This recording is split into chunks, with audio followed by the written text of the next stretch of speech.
ইব্রাহিম আলাইহিস সালাম একদিন আজরাইলকে বলছে, আজরাইল, কোন নাফরমান পাপীর রুহু যে কবজ করো তুমি, তখন তোমার চেহারাটা কিরকম হয়, আকৃতিটা আমার এটা একটু দেখাও।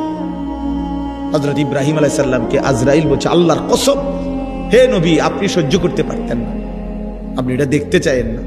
ইব্রাহিম আলাইহিস সালাম বললেন, না, আমার একটু হলেও দেখাও।